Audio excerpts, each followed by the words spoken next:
Hello everyone, welcome to my channel My Motherhood Studio. In today's video, I'm going to share a beautiful song written in this book, Charlie and the Chocolate Factory by Roald Dahl. I'm sure you know about this book and most of the children across the world just love Roald Dahl books, and especially Charlie and the Chocolate Factory. Do let me know in the comments if you watched the movie with your child, Charlie and the Chocolate Factory. Now, without wasting much time, I'm going to jump into the song and you will know it that why I'm reading this song for sure. But please note, I'm not going to sing, I'm going to read it because I'm very bad at singing. All of you are going to run away if I'm going to start singing, so I might as well read.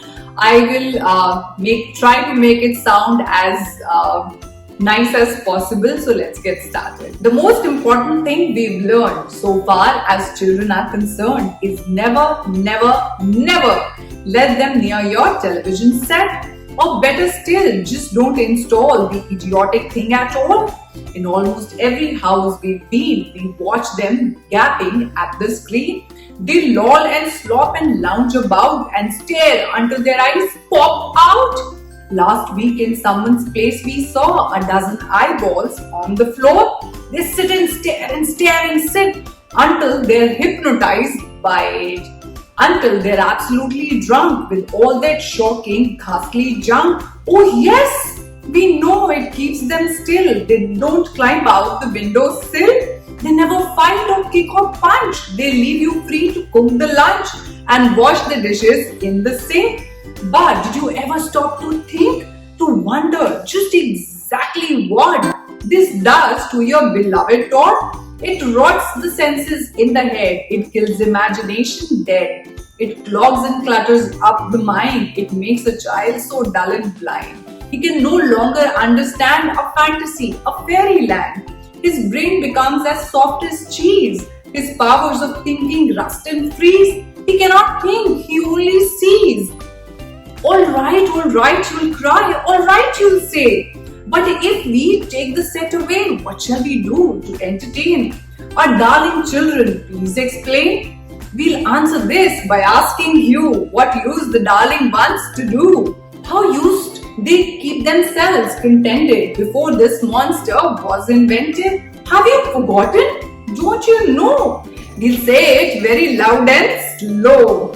They used to read. They would read and read and read and read and then proceed to read some more. Great Scott! Gadzooks! One half their lives was reading books.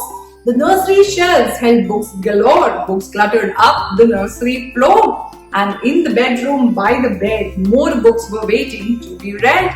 Such wondrous, fine, fantastic tales of dragons, gypsies, queens and whales, and treasure isles and distant shores where smugglers rode with muffled oars, and pirates wearing purple pants and sailing ships and elephants, and cannibals crouching round the pot, stirring away at something hot. It smells so good, but it can be.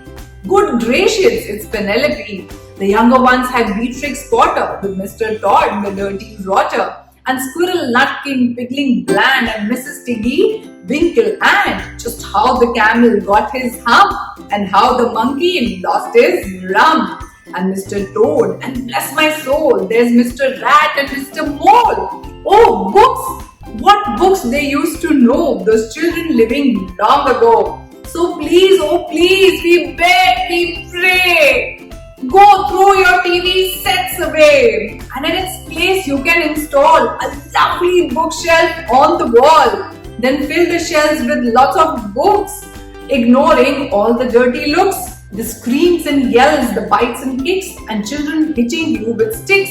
Fear not, because we promise you that in about a week or two of having nothing else to do, they'll now begin to feel the need of having something to read. And once they start, oh boy, you watch the slowly growing joy that fills their hearts. They'll grow so keen. They'll wonder what they had ever seen in that ridiculous machine, that nauseating, foul, unclean, repulsive television screen. and later each and every kid will love you more for what you did. PS regarding my team.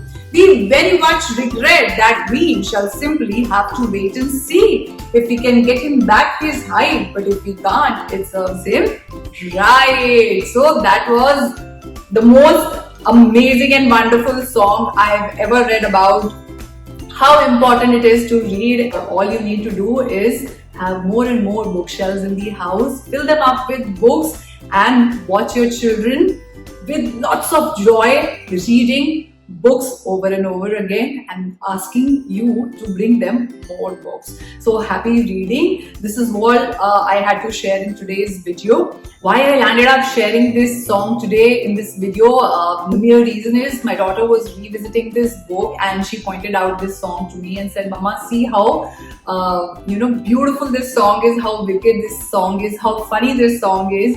And she read it to me at least 3 to 4 times and she kept laughing. She enjoyed it so much and she was so thankful that she spends more time reading apart from her allotted screen time over the weekends. She doesn't spend much time in front of the screen at home.